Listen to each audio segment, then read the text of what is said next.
5월 20일 목요일입니다. 오늘 새벽 우리에게 주시는 하나님의 말씀은 예레미야 7장 1절에서 15절까지 말씀입니다. 여호와께로부터 예레미야에게 말씀이 임하니라 이르시되 너는 여호와의 집 문에 서서 이 말을 선포하여 이르기를 여호와께 예배하러 이 문으로 들어가는 유다 사람들아 여호와의 말씀을 들으라.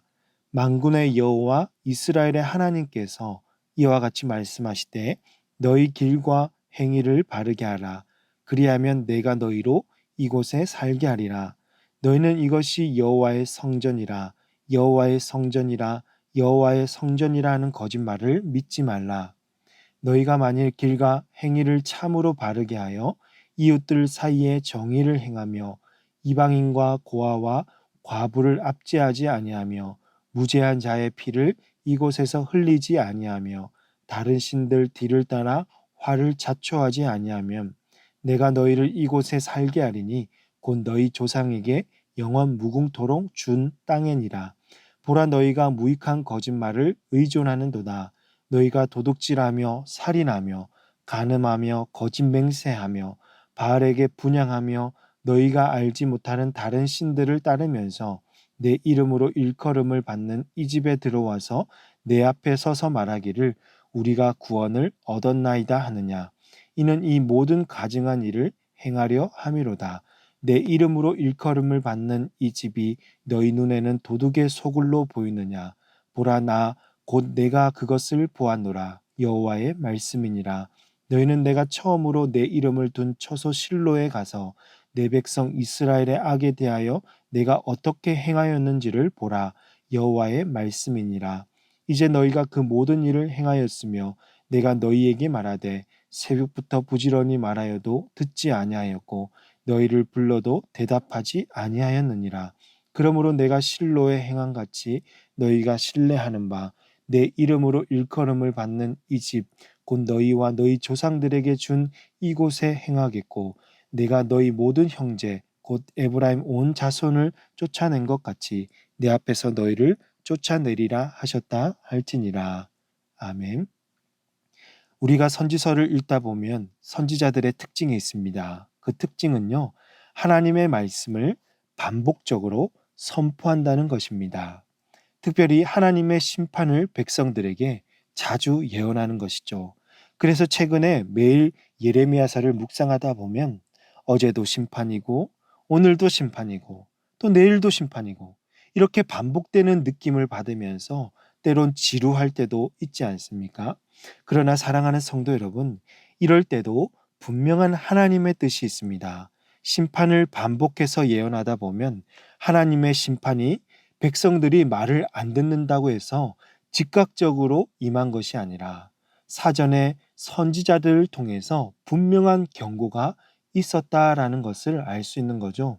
또 백성들이 언젠가는 돌이킬 수 있도록 인내하시고 기다리시는 하나님의 은혜를 동시에 깨달을 수가 있는 것입니다. 그런데 문제는 무엇입니까? 이렇게 몇 번이고 선지자들을 통해서 심판의 경고를 했음에도 불구하고 백성들이 알아듣지를 못했다라는 것입니다. 백성들은 영적으로 귀가 멀었고 눈이 멀어서 하나님의 뜻을 분별하지 못했고 여전히 우상 숭배를 하면서 거짓 선지자들의 교훈을 따라갔던 것입니다. 오늘 우리가 읽은 말씀도 이것을 비춰주고 있습니다. 7장부터 하나님은 예레미야를 통해서 본격적으로 이스라엘 백성들에게 하고 싶은 말을 전하고 계십니다.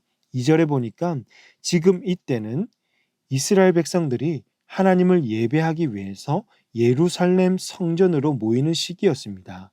그때 예레미야가 성전 앞에 서서 유다 백성들에게 하나님의 말씀을 전하는 것입니다. 예레미야가 전한 첫 번째 메시지는 너희 길과 행실을 바르게 하라는 것입니다. 이스라엘이 가지고 있는 문제가 있었습니다. 그것은 예루살렘 성전이 여호와께서 임재하시는 처소이기 때문에 성전 자체에 어떤 신비로운 힘이 있다고 생각했고 그 성전에만 가면 구원을 얻을 수 있다고 그들은 착각하고 있었습니다. 그래서 예레미야는 4절 말씀에서 여호와의 성전이라 여호와의 성전이라 여호와의 성전이라 하는 거짓말을 믿지 말라고 경고했던 것입니다. 그리고 3절 말씀을 보시면 만군의 여호와 이스라엘의 하나님께서 이와 같이 말씀하시되 너희 길과 행위를 바르게 하라. 그리하면 내가 너희로 이곳에 살게 하리라고 말씀합니다.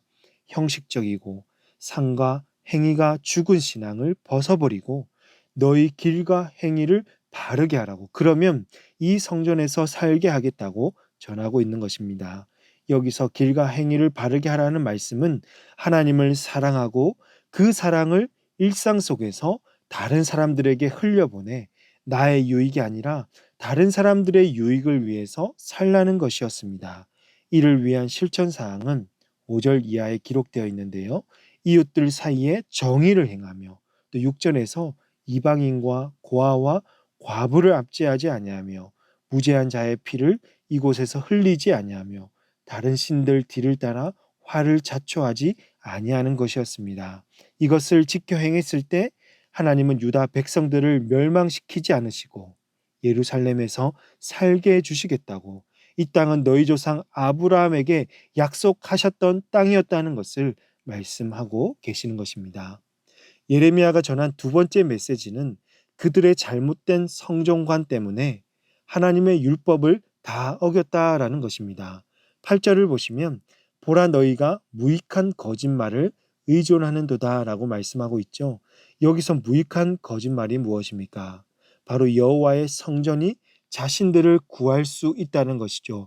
평소에 아무렇게나 살아도 성전만 가면 괜찮다라는 것입니다. 6일 동안 아무렇게나 살아도 주일에 교회 가면, 그래서 회개하면 하나님께서 용서해 주신다라는 그런 삶을 사는 것이죠. 유다 백성들의 실제적인 삶은 어떻습니까? 9절을 보십시오. 도둑질하며 살인하며 간음하며 거짓 맹세하며 바알에게 분향하며 우상 숭배를 한 것이죠. 또 너희가 알지 못하는 다른 신들을 따르면서 그들은 정작 무엇이라고 믿고 있습니까? 10절을 다 같이 한번 읽어보겠습니다. 내 이름으로 일컬음을 받는 이 집에 들어와서 내 앞에 서서 말하기를 우리가 구원을 얻었나이다 하느냐. 이는 이 모든 가증한 일을 행하려 함이로다. 자신들은 구원받았다라는 것이죠. 이들이 어긴 율법은 바로 십계명인데요. 십계명은 율법들 중에서도 핵심적인 율법이 아니겠습니까? 그것을 다 어겼으니 결국은 모든 율법을 다 어긴 것이나 마찬가지입니다. 그런데도 자신들은 구원을 받았기 때문에 그들의 마음이 평안하다라는 것이죠. 이것이 바로 무익한 거짓말입니다. 결국 여호와의 성전은 유다 백성들의 부도덕한 삶을 덮어줄 수 있는 덮개가 아니었습니다. 유다 백성들은 성전을 도둑의 소굴로 만들었으나 하나님은 그들의 일거수일투족을 다 지켜보고 계셨습니다. 하나님은 선지자들을 통해서 여러 번 그들에게 경고하고 회개하고 돌이켜 돌아올 것을 말씀하셨는데도 불구하고 그들은 듣지 아니하였고 그들은 불러도 대답하지 않았습니다. 그래서 하나님은 유다 백성들을 어떻게 하시겠다고 하십니까?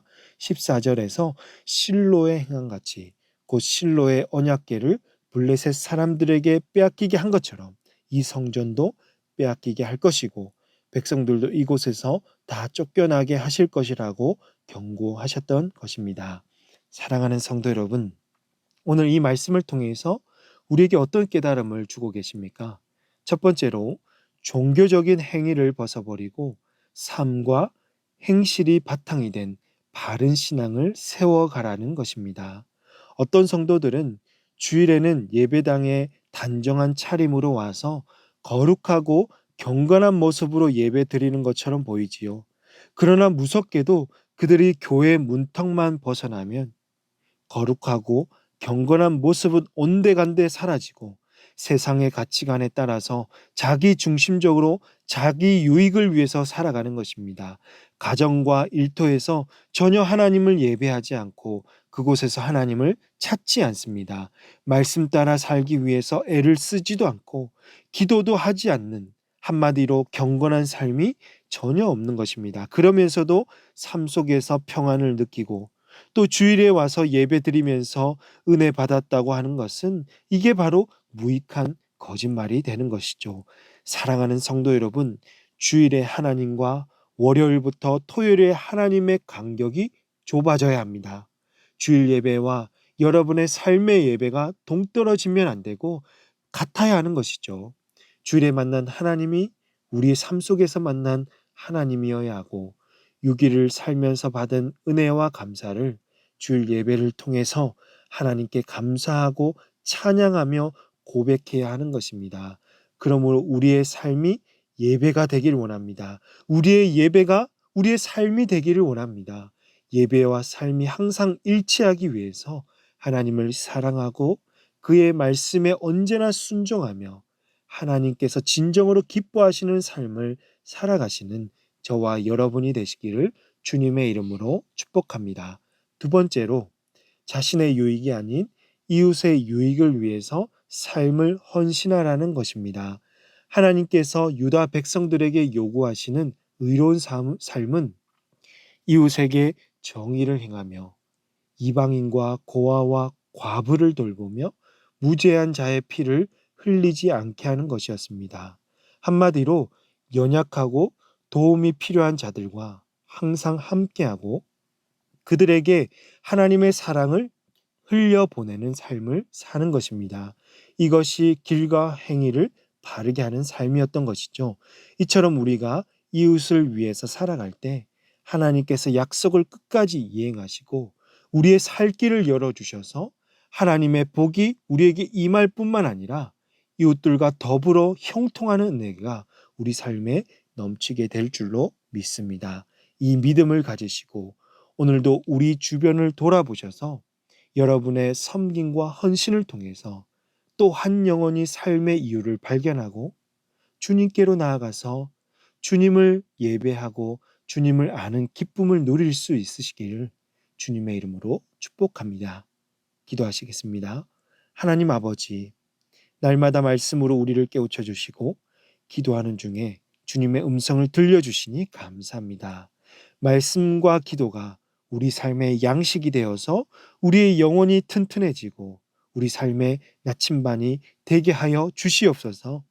예레미야를 통해서 오늘 우리에게 들려주신 것처럼 종교적인 행위를 다 벗어버리고 우리의 삶과 행실이 바탕이 된 바른 신앙관을 세워서 주일이나 평일이나 동일하신 하나님을 예배하게 하시고 언제나 이웃을 향한 마음이 점점 더 커져가서 정의를 행하며 연약한 자들을 돌보며 그들에게 하나님의 사랑을 흘려보내는 우리 모두가 되게 하여 주시옵소서. 이 모든 말씀을 우리 구주 예수님의 이름으로 기도하옵나이다. 아멘. 오늘 말씀을 기억하시며 기도하시고 주간 기도 제목으로 교육과 훈련을 위해서 기도하겠습니다. 모든 교육마다 하나님 이 교육을 통해서 말씀을 더욱 알아가게 하시고 신앙의 성숙이 있을 수 있도록 주일학교 아이들의 경건 생활을 위해서 또 이를 위해서 수고하시는 교육자와 학부모님들과 담임 목사님과 모든 말씀 사역자들을 위해서 코로나19의 빠른 종식을 위해서 다 함께 기도하도록 하겠습니다. 기도하십니다.